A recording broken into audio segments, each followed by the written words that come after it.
కేంద్ర ప్రభుత్వం నిర్వీర్యం చేస్తున్న ఉపాధి హామీ చట్టాన్ని పోరాటాలతో కాపాడుకుందామని వామపక్షాల నాయకులు పిలుపునిచ్చారు.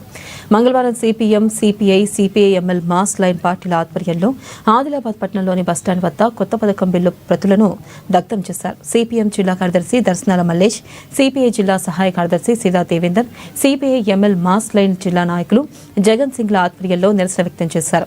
2005లో 64 మంది ఎంపీల బలంతో సాధించిన గ్రామీణ ఉపాధి హామీ చట్టాన్ని నేడు ఆర్ఎస్ఎస్ భావజాలంతో పనిచేస్తున్న బీజేపీ ప్రభుత్వం మార్పులు చేసిందన్నారు. పేదలు, సన్న చిన్నకారు రైతుల పొట్టకొట్టే విధంగా వ్యవహరిస్తుందని మండిపడ్డారు. పని గ్యారంటీ అనే దానికి బదులుగా గ్యారంటీ లేని స్థితికి తెచ్చిందన్నారు. గాంధీ పేరును ఆర్ఎస్ఎస్ ఆదేశాల మేరకే తొలగించిందని ఆరోపించారు. జీ రామ్జీ పేరు పెట్టి పేదల కడుపు కొడతామంటే రామ్జీ కూడా సహించడన్న సత్యాన్ని బీజేపీ గ్రహిస్తే మంచిదని హితవు పలికారు.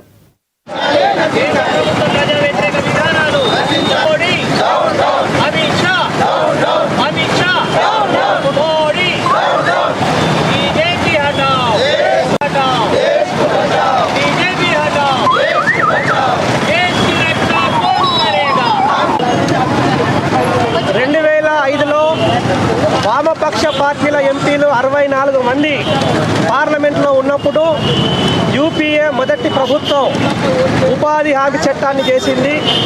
ఆ చట్టం యొక్క ఉద్దేశం గ్రామీణ ప్రాంతంలో ఉన్నటువంటి వ్యవసాయ కూలీలకు, పనులు లేనటువంటి పేద రైతులకు, వీళ్ళందరికీ కూడా 100 రోజుల పనిని గ్యారంటీ చేస్తూ ఆ చట్టాన్ని తీసుకొచ్చారు. ఆ చట్టం వచ్చిన తర్వాత దేశంలో కరోనా సమయంలో కూడా ఆ చట్టం వల్ల చాలామంది పేదలకు ఉపాధి లభించింది. ప్రపంచంలోనే ఈ పథకాన్ని చాలామంది మెచ్చుకున్నారు. అట్లాంటి పథకాన్ని నిర్వీర్యం చేస్తూ ఆర్ఎస్ఎస్ విధానంలో భాగంగా గాంధీ అంటే ఆర్ఎస్ఎస్కు పడదు, అందుకని గాంధీ పేరు మార్చి జీ రామ్జీ అనే పేరును పెట్టారు. కేవలం పేరు పెట్టడమే కాదు, ఆ బిల్లులో 100 రోజుల పని గ్యారంటీ అనే దానికి కిలో దాఖలు ఇచ్చారు. అవకాశం ఉంటే పనులు ఇస్తాం, లేకపోతే లేదు.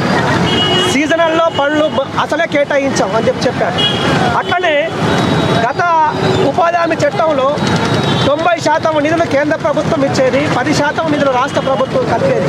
కానీ ఈ రోజున 60% నిధులు కేంద్ర ప్రభుత్వం ఇస్తుంది, 40% నిధులు రాష్ట్ర ప్రభుత్వాలు భరించాలని చెప్తూ ఉన్నారు. జిఎస్టీ పేరుతోని రాష్ట్ర ప్రభుత్వాల డబ్బులన్నింటినీ కేంద్ర ప్రభుత్వం దగ్గర జమ చేసుకుంటున్నది. రాష్ట్ర ప్రభుత్వాలు ఆర్థికంగా దివాలా తీస్తూ ఉన్నాయి.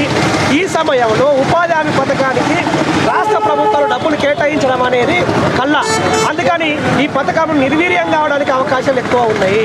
అంతేకాదు, ఈ పథకంలో చాలా ఉపాధి హామీ పథకంలో గతంలో పనిచేసి పెండింగ్లో ఉన్నటువంటి డబ్బులు 800 కోట్ల రూపాయలు ఉన్నాయి.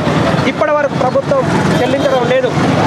ఆధార్ కార్డు లింక్ అనే పేరుతోని, ఆన్లైన్ అనే పేరుతోని, యాప్ల పేరుతోని, రకరకాల పేర్లతోని గ్రామీణ ప్రాంతంలో ఉన్నటువంటి వ్యవసాయ కార్మికుల పొట్టలు కొట్టింది.